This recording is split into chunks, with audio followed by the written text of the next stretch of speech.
Ibihe byiza twongeye kubasuhuza no kubaha ikaze bakunzi ba Mpuzasiri by'umwihariko uyu ni wa mwanya tubagezaho amakuru abagezweho amakuru basohotse mu itangazamakuru bigiye bitandukanye yaba ari bivugwa mu Rwanda ndetse no hanze y'u Rwanda aho tubatoranyirizamo inkuru ziba zigezweho zikunzwe zikomeje kugenda ziba zigaruka mu itangazamakuru bigiye bitandukanye by'umwihariko angane kuri Mpuzasiri uyu munsi tukaba twabateguriye inkuru ibabashe aho mu karere ka Huye umugabo yapfiriye mu kazi ko gucukura ubwiherero. Iyo nkuru kandi gusa no mu karere ka Gisagara umusaza w'imyaka 77 yasimbutse umugina avuye kwiba ibijumba hanyuma hasiga ubuzima. Nkwibutsa ko nimba rwo bambere gize kuri YouTube channel rwose nimwe turakora subscribe reba hasi kandi subscribe ndetse kandi bikokana ukazogera kugira ngo ujye ukurikirana ibiganiro byacu bitambuka buri munsi. Ngiye mujye gukora muri iki kiganiro ndetse rero Mpuzambaha ikaze.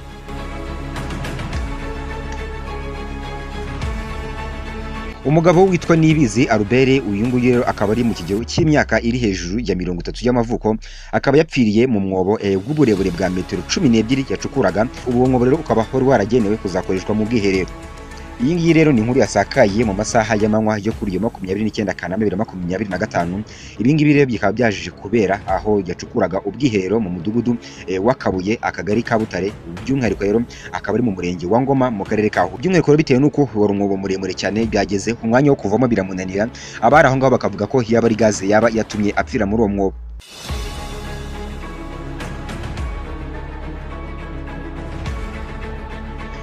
Umuvugizi wa polisi mu ntara y'Amajyepfo CIP Kamanzi Hasani akaba yabwiye itangazamakuru ko polisi ikimenya aya makuru yahise itabara ndetse kandi gusa ikaza gusanga n'ubundi uyu mugabo yamaje gushiramo umwuka. Ahangaha mu magambo make nawe akaba yavuze agira ati uyu mugabo yarimo gucukura umwobo wari kuzaba ubwiherero mu ngoro y'umurage w'amateka y'imibereho y'abaturage iri hano i Huye. Yagiyemo rero kuvamo biza kumugora bigaragaza ko rero yaba ari gaze yaba yamufatiyemo bikaza kumuviramo urupfu. CIP Kamanzi kandi yakomeje avuga ko umurambo wa nyakwigendera Niyibizi wahise ujyanwa ku bitaro bya kaminuza bya Butare kugira ngo ukorerwe isuzuma.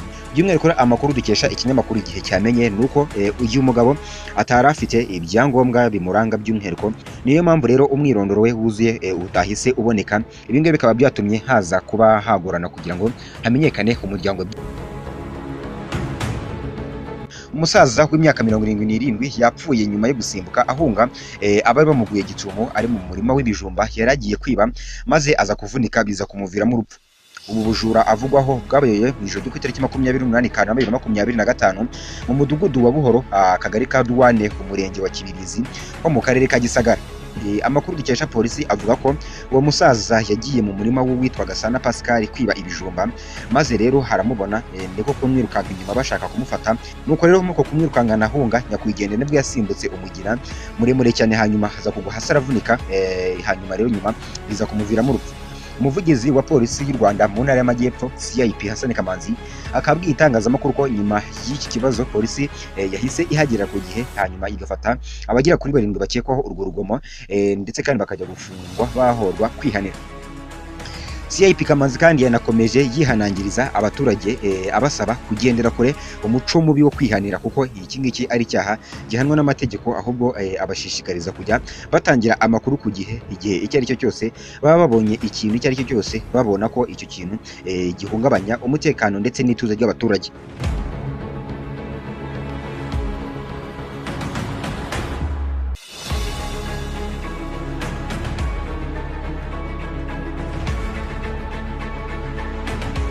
By'umwihariko rero muri kiganiro twarebaga hamwe aho mu karere ka Huye umugabo yapfiriye mu kazi ko gucukura ubwiherero, aho twababwiye ko ari umugabo witwa Niyibizi Albert. Uyu rero akaba ari mu kigero cy'imyaka iri hejuru ya 30 y'amavuko akaba yapfiriye mu mwobo wari kuzakoreshwa nk'ubwiherero. Uwo mwobo ukaba ufite metero zigera kuri 12 yacukuraga by'umwihariko nk'akazi. Iyi ngiyi rero ni inkuru yasakaye mu masaha y'amanywa ku itariki 29 Kanama mu mwaka wa 2025. Ibi ngibi rero bikaba byabereye aho yacukuraga ku bwiherero mu mudugudu w'Akabuye akagari ka Butare ho mu murenge wa Ngoma mu karere ka Huye. Ubwo rero uyu mugabo yari arimo gucukura ubwiherero byagezeho kuvamo biza kumunanira. Abari aho ngaho bakaba bavuga ko bishobora kuba ari gaze yaba yatumye atakarizamo ubuzima muri uyu mwobo.